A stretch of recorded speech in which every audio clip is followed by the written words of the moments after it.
A aura é uma espécie de halo luminoso, um conjunto de radiações que circunda e interpenetra todo o nosso complexo fisiopsíquico. Conhecida também como psicosfera, fotosfera psíquica, veículo ou túnica de forças eletromagnéticas, ela é composta pelo conjunto de emanações dos diferentes campos multidimensionais ou corpos. Apresentamos aqui uma visão total de sua forma ovalada, onde temos o corpo físico, o duplo etérico, o corpo astral, o corpo mental, o corpo causal e os centros de força. Através da animação em 3 dimensões, podemos notar com maior clareza que a nossa aura não começa na superfície do corpo físico. Ela é formada por camadas, conhecidas como campos sutis ou campos dimensionais. O corpo físico é a parte mais interna do nosso complexo. As camadas mais externas e sutis revestem e interpenetram todas as estruturas das camadas mais densas. O corpo mental envolve o corpo astral, o duplo etérico e o corpo físico. Na cor amarela, vemos a aura mental, de cor rosa, a aura astral, e na cor azul, o duplo etéreo. Essa atmosfera fluídica envolve todo o nosso sistema físico, revestindo os órgãos, tecidos e células com energias vitais, astrais e mentais. Dessa forma, o pensamento circula por todos os escarninhos do nosso sistema orgânico e psíquico. Na medida em que pensamos, automaticamente alteramos o nosso campo celular. Todos os estados de bem-estar ou de enfermidade são consequências dos conteúdos mentais e emocionais. Sua multiplicidade de cores, suas formas e alterações, quando analisadas e estudadas, podem indicar os estados de saúde e emocional do ser humano.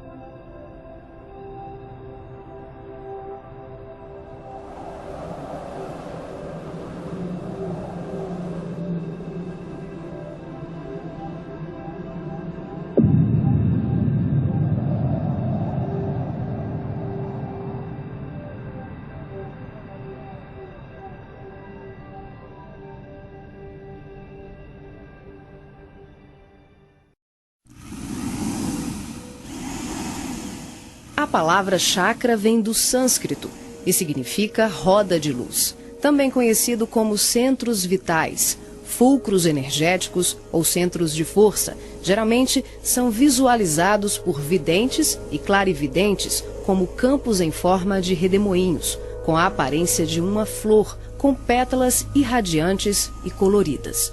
O nosso corpo é regido por esses centros, que vibram em sintonia uns com os outros ao influxo do poder diretriz da mente, estabelecendo um veículo eletromagnético no qual o pensamento vibra em circuito fechado antes de exteriorizar-se.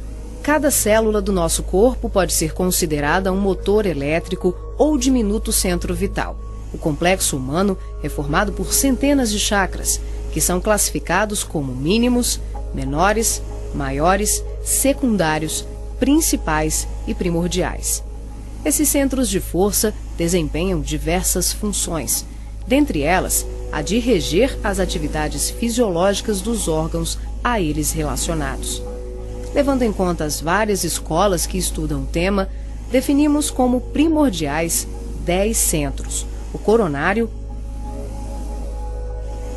o cerebral ou frontal, o ágina, o laríngeo ou da garganta, o cardíaco, o gástrico ou solar, o esplênico, o umbilical, o genésico ou sexual e o fundamental. Na animação, vemos a parte anterior e posterior de cada chakra, que juntas formam um só órgão. Esses centros de força giram em alternância, repetindo o sistema de respiração num movimento permanente de emissão e absorção de energia. O giro é sincronizado e complementar entre o chakra anterior e o posterior. Os chakras são formados por microtúbulos, que são estruturas ocas, compostas por inúmeros blocos de moléculas idênticas. Esse elemento base, aqui aumentado milhares de vezes, junta-se a outros microtúbulos, formando uma complexa rede capilar. São microtúbulos menores que se inserem em microtúbulos maiores, num processo sucessivo. São justamente esses microtúbulos de diversos tamanhos que dão ao chakra a aparência de pétalas.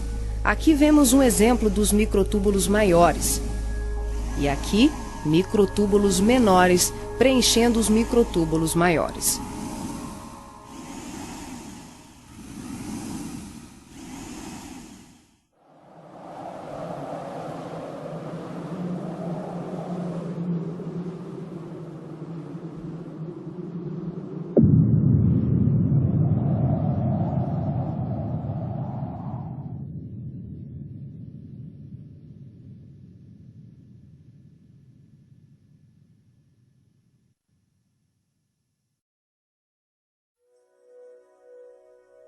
Assim como os chakras, a aura também é formada por microtúbulos, que podem ser vistos com maior precisão no duplo etérico. Os microtúbulos se afunilam, ficam cada vez menores e penetram os poros das membranas celulares.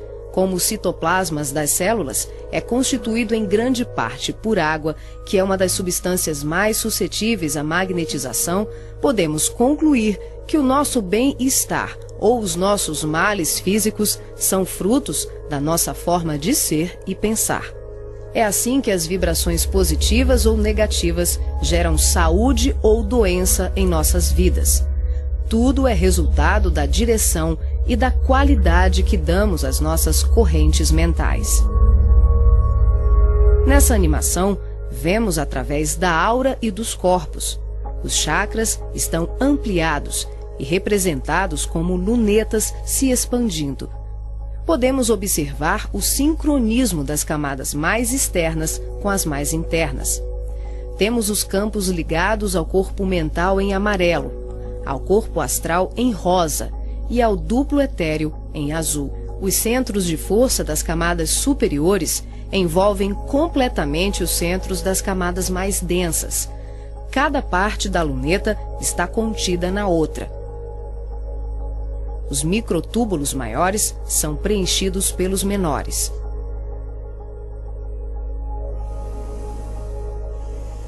Responsável também por funções psíquicas, os chakras estão relacionados com algumas capacidades de percepção.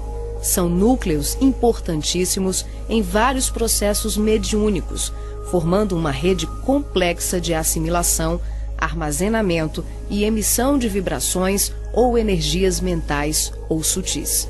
Os centros de força podem ser considerados portais dimensionais, por onde fluem as correntes mentais que assimilamos e emitimos em regime de sintonia durante as diversas manifestações medianímicas.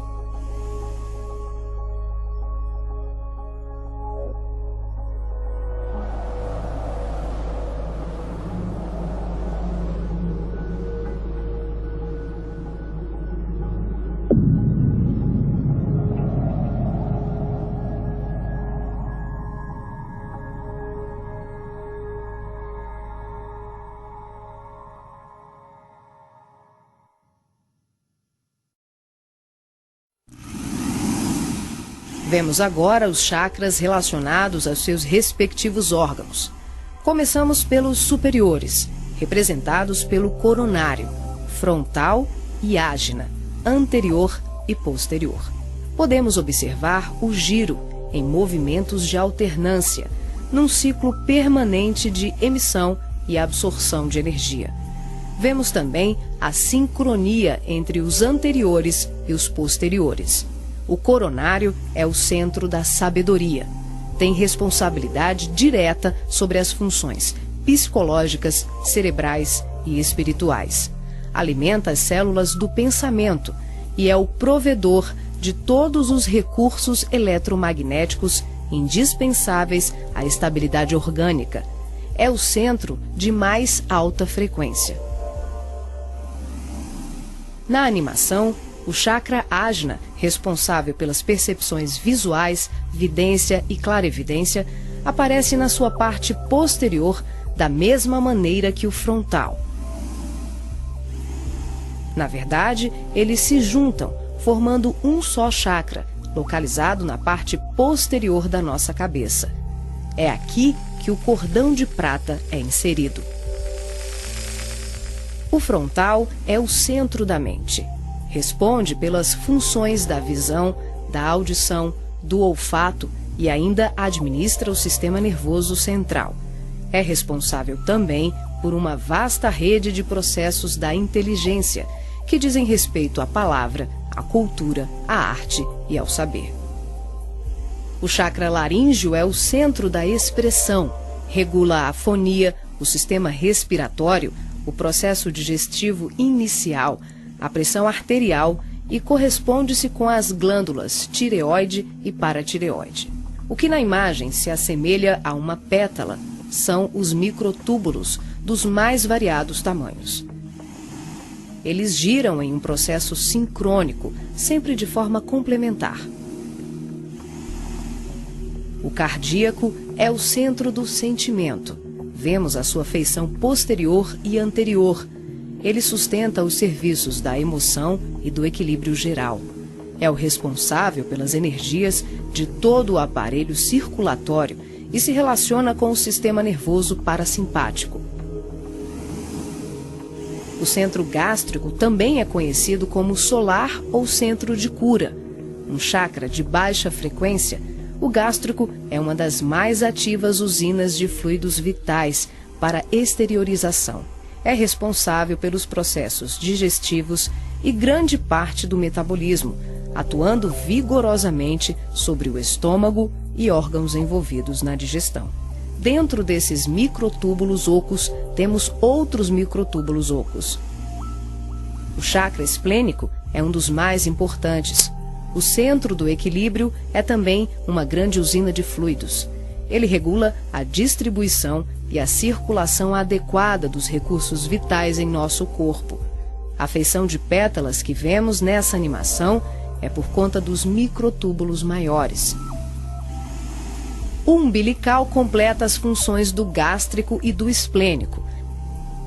Na sua parte posterior, ele é menor. Nós ampliamos para demonstrar de forma clara como esses chakras se interagem. O genésico, conhecido também como chakra sexual, é o centro das formas e elevação. Exerce grande importância nos processos genésicos. Elabora densos campos fluídicos que, quando bem canalizados, podem propiciar vigorosos potenciais energéticos no campo do amor e da criatividade. O chakra fundamental trabalha como se fosse o posterior do coronário. Ele está na base inferior da coluna vertebral, na região do períneo, entre o ânus e os órgãos genitais. Forma, junto com o genésico e o básico, uma tríade, tão importante como o coronário, o frontal e o ágina.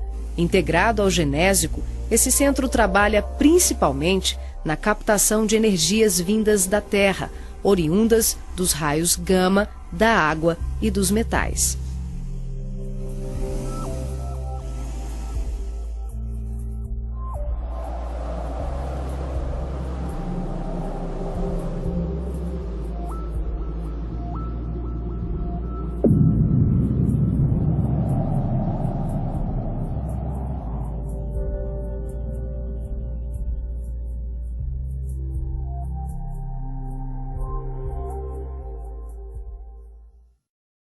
Nessa animação, representamos o processo de desdobramento dos diferentes corpos. Vemos aqui a projeção ou saída dos corpos sutis do homem. O corpo físico permanece. O duplo etérico, o corpo astral e o corpo mental se exteriorizam. Os fios coloridos dão enfoque ao funcionamento dos cordões fluídicos, que são os responsáveis pela interação entre os corpos. Para ressaltar os fluxos mental, emocional e vital, subdividimos o cordão de prata, que assimila todos os fluxos, em 3. O cordão de prata propriamente dito, que liga o corpo físico aos demais corpos sutis, aqui representando apenas o fluxo mental. Em amarelo, o detalhamento do fluxo emocional.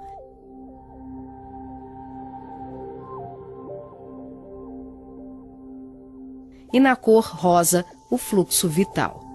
Esses cordões são semelhantes ao cordão umbilical, porém, a densidade deles é muito mais sutil. São, por assim dizer, vaporosos, uma espécie de laços aeriforme, luminescentes, e varia de acordo com a dimensão da região espiritual onde o ser se encontra. Quando ocorre esse tipo de desdobramento em que o duplo etérico, o corpo astral e o corpo mental se deslocam juntos, o médium não consegue alcançar grandes distâncias, devido à densidade do corpo etérico, que, em síntese, são emanações neuropsíquicas do corpo físico. Dessa forma, o espírito fica nas imediações do organismo carnal, e sua saída ou projeção é geralmente por tempo limitado. Esse fenômeno é muito comum no sono e também em desdobramentos parciais durante os trabalhos mediúnicos.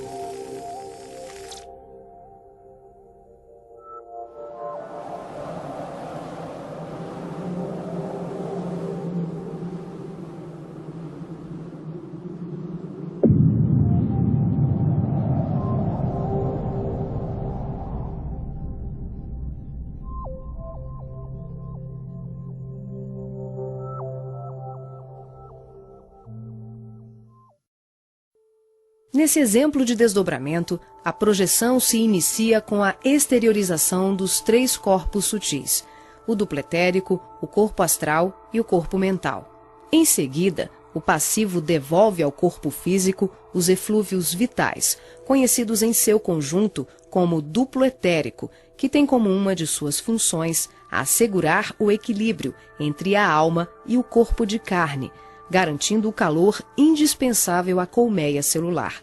Desembaraçado dos veículos mais densos, corpo físico e duplo etérico, o médium se desloca com o corpo astral, envolvido pelo corpo mental e pelos outros corpos mais sutis, aqui não representados. Ao devolver as energias neuropsíquicas, o médium projetado fica, por assim dizer, mais leve e ágil, o que lhe permite uma melhor condição de trabalho e observação, além de lhe possibilitar o deslocamento para regiões diversas. Ele pode viajar para qualquer lugar do espaço, incluindo o plano físico e o extrafísico. O corpo astral envolvido pelo corpo mental fica permanentemente conectado ao corpo físico pelo cordão de prata, que também é conhecido como cordão fluídico. Trata-se de um laço, um feixe energético extremamente flexível e expansível, que é formado de microtúbulos, a exemplo dos chakras, e mantém um fluxo energético bidirecional entre os corpos densos e sutis. Esse fluxo vibratório de nutrição faz com que o espírito perceba, de imediato, tudo aquilo que possa vir a ocorrer ao corpo físico durante o desdobramento. Na volta, podemos observar como ocorre a reentrada dos corpos mais sutis, na conjugação com o corpo físico e etérico.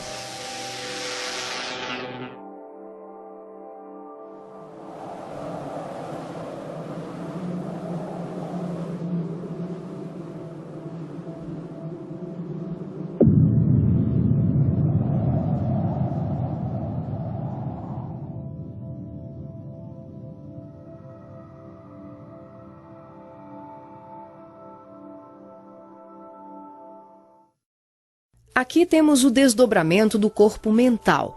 Os 3 corpos saem. O médium devolve ao corpo o duplo etéreo e apenas o corpo mental se projeta. A animação demonstra que, em qualquer tipo de desdobramento, os corpos permanecem conectados entre si através do cordão de prata e dos fluxos energéticos. Em relação ao corpo mental, ocorre muito mais um fluxo mento-emotivo que propriamente um cordão densificado, como mostra o vídeo.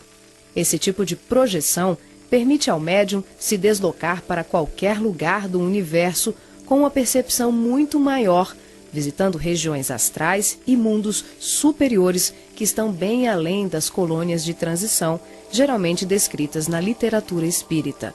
O corpo mental é o envoltório sutil da mente. Tem a forma ovalada ou ovoide, que define o formato da totalidade da nossa aura. O mental também é o responsável pela formação do corpo perispiritual ou corpo astral. É o corpo que permanece quando perdemos os demais corpos, por avanço evolutivo, por desequilíbrio profundo, como na ovoidização ou em operações atinentes a certos renascimentos na crosta terrena. É por essa razão que os espíritos que perderam os corpos mais densos, corpo físico, duplo etérico e corpo astral, por monodeísmo, permanecendo envolvidos apenas pela túnica mental, são chamados de ovoides ou esféricos. Essa animação exemplifica como se dá a interação por expansão da consciência, sem que haja nenhuma dissociação dos corpos densos e sutis. As percepções dos mundos astral e mental, além das comunicações mediúnicas especiais, como a recepção de correntes de pensamentos, podem ser realizadas sem que haja o desdobramento de nenhum dos nossos corpos. Esse fenômeno se manifesta pela expansão simples e ampla da consciência. É um processo interior de qualificação e sutilização do medianeiro, um acesse. O ser vê, ouve, percebe e interage com outros seres e diversos mundos, sem que ocorra uma saída, uma viagem, um deslocamento. O espírito pode estar em vários locais ao mesmo tempo e perceber, tomar conhecimento de tudo o que o cerca e tudo o que o envolve a grandes distâncias. É o todo em cada parte, é cada ponto contendo o todo.